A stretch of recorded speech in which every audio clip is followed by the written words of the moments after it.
सांप के काटने का सुनकर ही एक लम्हे को अक्सर लोग खौफज़दा ज़रूर होते हैं। ताहम इंडिया की शुमाल मशरक़ी रियासत आसाम में सन 2022 से सन 2023 के दौरान सांप के काटने के 3 अजीब और गैर मामूली वाक़यात पेश आए।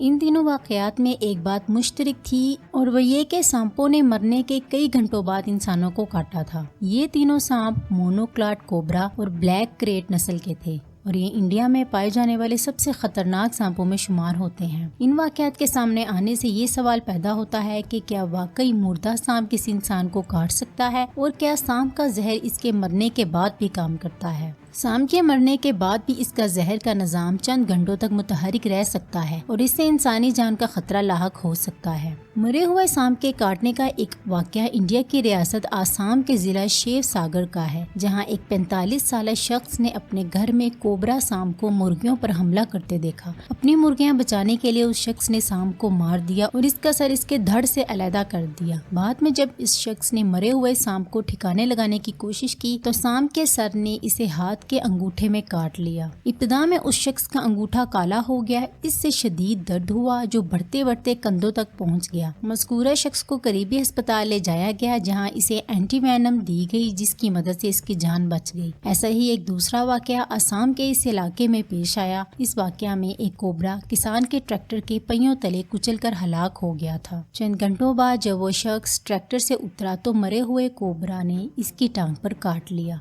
ये वाकया सांप के मरने के चंद घंटों बाद पेश आया था। जिस जगह सांप ने काटा था वो जगह सूज गई और इस शख्स को कै आने लगी। 25 दिन तक इसका इलाज होता रहा। इसे एंटीवेनम और एंटीबॉडीज अदवायात दी गई और आखिरकार वो सेहतयाब हो गया। तीसरा वाकया आसाम के जिला कामरूप का है, जहाँ एक दिन शाम 6:30 बजे के करीब कुछ लोगों ने एक क्रेट नस्ल के सांप को मारकर घर के पीछे फेंक दिया। 3 घंटे बाद एक शख्स तजस्सुस में मुर्दा सांप को देखने गया। इसने अनजाने में मुर्दा सांप अपने हाथों में पकड़ लिया। सांप ने इसे दाएं हाथ की छोटी उंगली पर डस लिया। खानदान ने इब्तिदा में इसे नजरअंदाज कर दिया क्योंकि काटने वाली जगह पर कोई दर्द या सूजन नहीं थी। नीस अहले खाना का ये भी कहना था कि सांप मर चुका था, लेकिन रात 2 बजे के करीब न्यूरोटॉक्सिन का असर इस शख्स के जिस्म में जाहिर होना शुरू हुआ। वो घबराहट महसूस करने लगा और जिस्म में दर्द होने लगा। जिस्म के हिस्से भी बेहिस होने लगे, जिसके बाद इसे अस्पताल ले जाया गया। ये शख्स जिंदा बच गया और इसे सेहतयाब होने में 6 दिन लग गए। इन तीनों वाकयात पर यकीन करना मुश्किल हो सकता है, लेकिन ऐसे वाकयात रूनुमा होने का खतरा हकीकी है। तीनों वाकयात आसाम में पेश आए। मुहक्किकीन ने इन वाकयात के पीछे वजूहात को समझने के लिए तहकीक की। मुर्दा सांपों के डसने से मुतल्लिक ये तहकीक फ्रंटियर एंड ट्रॉपिकल डिजीज में शाये हुई है। इस रिपोर्ट में इसे राज से पर्दा उठाया गया है कि मौत के बाद या सर कट जाने के बाद भी सांप के काटने का खतरा क्यों रहता है। कुछ सांप किसी को मरने के 3 घंटे बाद भी काट सकते हैं। सांप के जिस्म में मौजूद जहर चंद घंटों तक जहर के निज़ाम में मुतहरिक रहता है और ये इंसान को मुतासिर कर सकता है।